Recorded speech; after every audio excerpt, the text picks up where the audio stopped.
Nesta sexta-feira, dia 19 de agosto, é celebrado o Dia do Orgulho Lésbico. A data foi escolhida em homenagem à primeira grande manifestação de lésbicas no Brasil, que ocorreu em São Paulo em 1983. O CNN no Plural de hoje vai trazer a discussão sobre os estereótipos e o preconceito enfrentados por essas pessoas e reforça as suas principais reivindicações. A reportagem é da Soraya Lawande e a produção da Carol Raciunas e Thalita Amaral.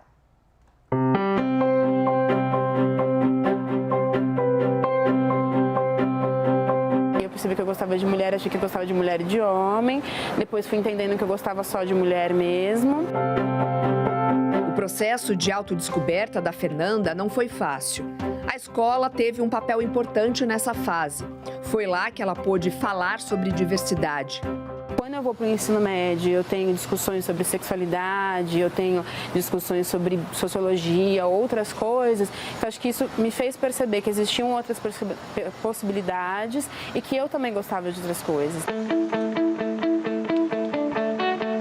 A importância de celebrar o Dia do Orgulho Lésbico em 19 de agosto fica clara ao ouvir a história da Fernanda e de tantas outras mulheres sobre a invisibilidade lésbica. Meu problema hoje é quando eu ando na rua com a minha esposa e aí as pessoas olham, as pessoas questionam, as pessoas fetichizam muito, né? Então são duas mulheres, então quero participar.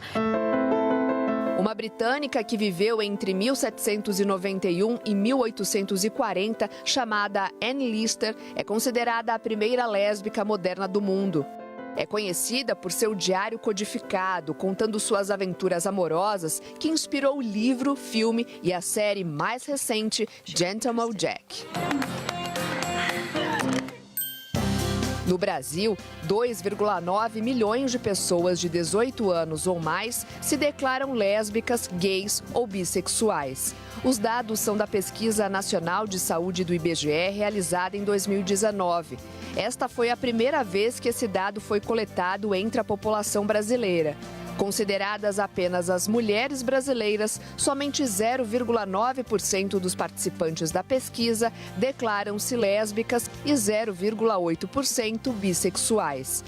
Era bem aqui nesse endereço, na Bela Vista, onde um dia funcionou o Ferros Bar, que marcou toda uma geração de mulheres lésbicas em São Paulo. Aqui elas eram bem recebidas e, por isso, foi um importante ponto de encontro e socialização dos anos 60 até os anos 90. Naquela época, o Brasil vivia uma ditadura civil-militar e a presença de lésbicas em espaços públicos era praticamente impossível.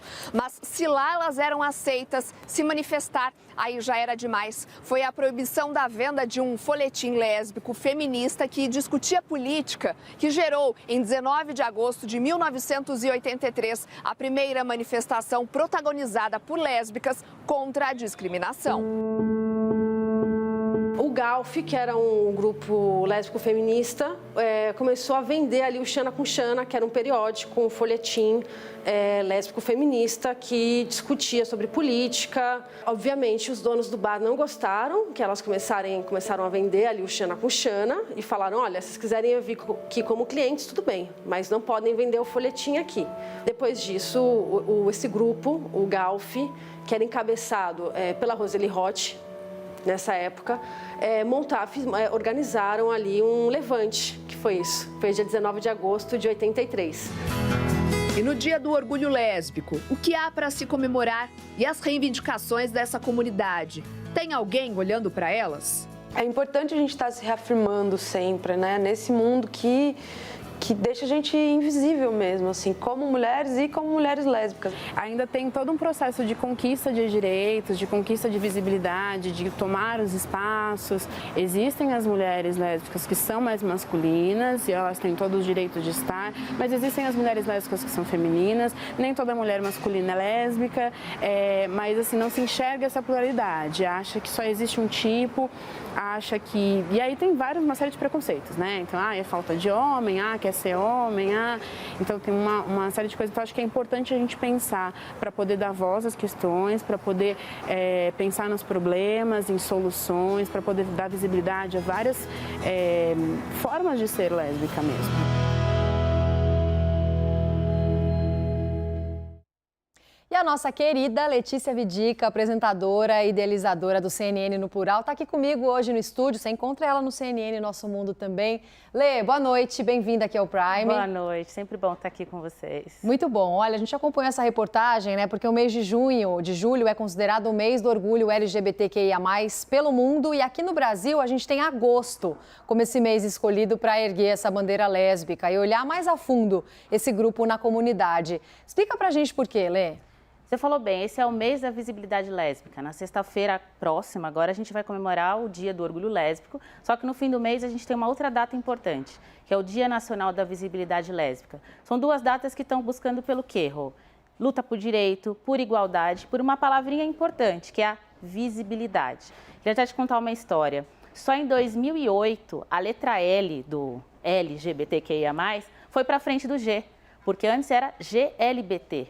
E o que se queria com isso? Trazer visibilidade, porque mesmo dentro do movimento, as mulheres lésbicas sofriam e sofrem ainda hoje um certo apagamento. E isso luta-se, né, por resistência há muito tempo.